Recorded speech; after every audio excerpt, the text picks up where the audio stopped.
Hey y'all, welcome or welcome back to my channel. My name is Shannon and today we are talking about dorm room mail, campus mail centers. Have you ever thought about how packages get processed, things you should or shouldn't do when sending packages and mail to the dorms? Let's chat through all that today. I worked in the college atmosphere for over 12 years, working as professional staff in the dorms, working financially as in scholarship side, and working with donors to create scholarships. So I'm giving you all the inside tea, all the information to help you be more successful. Now for this video, I actually was the manager of a college mailroom for a little over about 2 years, and it was a wild experience. There's so many things that happen in a campus mailroom that just some of them are mind-boggling. So today I'm going to share with you my tips, tricks, things not to do to be successful in utilizing the campus mailroom. So let's go ahead and jump on in. Number 1, do not send contraband items through the mailroom. I don't know why people do this, but it happens so often. I can tell you as a manager, usually in the campus mailroom for the dorms, it's usually student employees working and no one is looking to get anybody in trouble.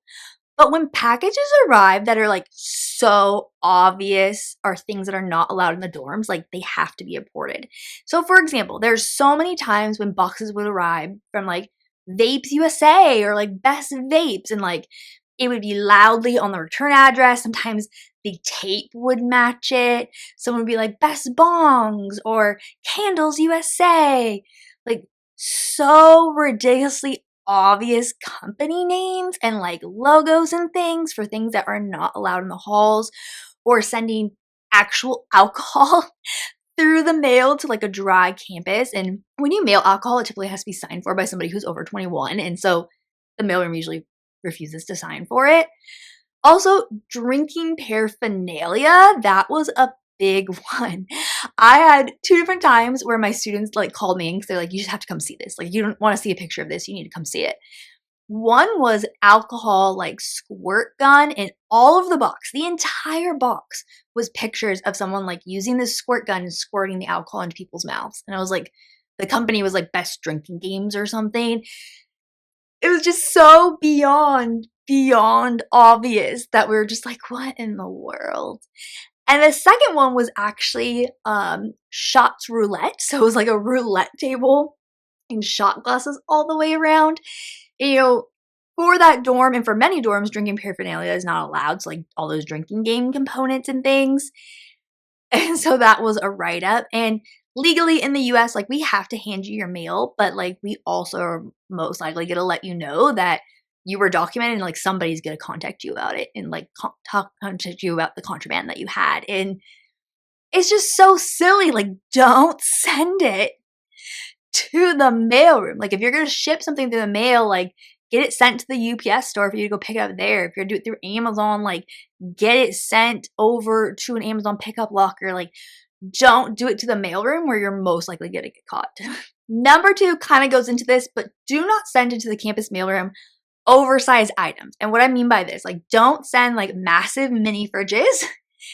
Don't send full-on bikes, things that are huge, because most campus mailrooms do not have the space to hold those items, and they will call you over and over again to come pick up your shit. Also, they have no way to help you get that item from the mailroom to your bedroom. So if you're trying to haul a mini fridge, that's 3 feet tall and stupid heavy, they're gonna be good luck, because they're not able to help you move it. They're not going to give you their dolly and whatnot because there's so many issues insurance-wise and liability-wise to hand you those things. You're responsible for moving those heavy-duty large packages. It's pretty rude to send them to the mailroom, but if you do, you're on your own to move that. Bring some friends. Number 3 is just something you should be aware of in general. So now in this day and age, with the mail system, we are so used to getting things super fast. You have 2-day shipping for most things, overnight shipping. We are used to getting our items so quickly. But most campus mailrooms, it's going to take 12, 24, or 48 hours for packages to be processed. And that is truly because of the volume of packages that arrive. During move-in week at the last institution I worked at, we received upwards of 1,000 packages a day during that move-in week. That first week and a half, week of school, 1,000-ish a day. Amazon truck drivers would back up and come in with bags in bags.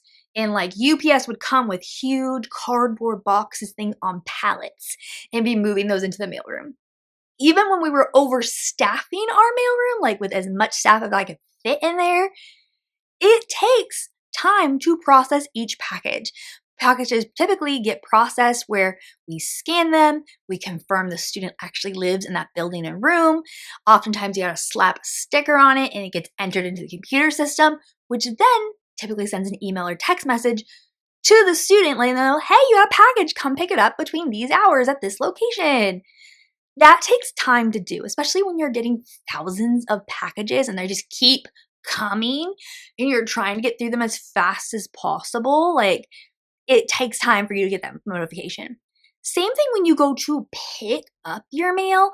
I saw so many times students get like huffy with my mailroom staff because we have to look your name up and figure out where your package is. And there's a package system where it's organized by like letters and numbers so we can easily get your item. But when you have thousands of packages, like it's gonna take a minute for them to go through the racks and get your correct package and confirm that it is you with your ID and give you your package. So be courteous, understand there's gonna be a wait. Like when that many packages are coming in, there's a wait in line to get your packages. And then there's also that wait of them actually getting your package out of the storage area because there's just so many of them. Number 4, if you are sending medication through the mail or anything special like that needs a signature, that needs special refrigeration, I highly recommend you call your housing office prior and work something out with them. Most mailrooms do not have refrigeration. Many will not sign for medication or certain things that have different liabilities, but plans can be put in place if they are known about ahead of time. So for example, we had a student who was getting insulin mailed to them. That was what worked best for them and best for their insurance. We then worked with our housing office because they notified us to get a little like itty bitty mini fridge that would fit in our mailroom. And all of my staff knew that student. So as soon as the insulin was delivered, we would immediately process it and we would call that student. So it'd be like, hey dude, come get your insulin, it's here. We would prioritize that medication because we did not want to be responsible for something bad happening to that medication. Like, we want you to have your meds. So things that are super priority like that can, have different complications, need to be signed for, medications, really talk to the housing office, make sure you get a plan in place with them so you can get your stuff right away. And your medication, especially if it's supposed to be refrigerated, doesn't just get left out and destroyed. Like no one wants to deal with that. Number 5, if you are getting flowers sent to you, like food boxes, like those food prep boxes and whatnot, and the mailroom calls you, go get your stuff ASAP.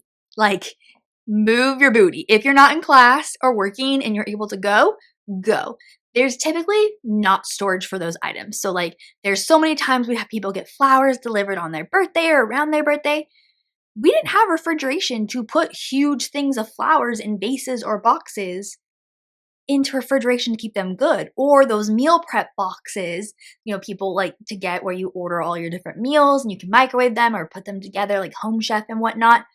We don't got the storage for that. So like if you do not come before the mailroom closes, your packages are just going to sit there overnight and your food, your flowers, like, they're going to get destroyed and you wasted money or a family member wasted money. So if you're getting a call from the mailroom to come get something, go get it ASAP. And then my last one, number 6, is to please be kind and courteous to the mailroom staff, especially if you are getting packages a lot, and there are things you need quickly. Be kind and courteous. That is going to make the staff want to help you even more, just like in all customer service jobs. They are doing their best to process mail as quickly as possible, get notifications out to students, and then get those packages out to the students once they get there to pick them up. So be kind. If it requires you to bring your ID, bring your ID. If it requires you to have an email or text pulled up with a QR code, make sure you have that. Be prepared while you're standing in line to give those things to them to speed up the entire process and make it easier. All right, y'all. So those are all my tips for on-campus dorm room mail rooms. If you have any other tips or tricks or things you've learned from experience, let us know in the comments below. Let's make a list together. I hope you all are having a wonderful day. Make sure to like and subscribe, and I'll see you next Monday.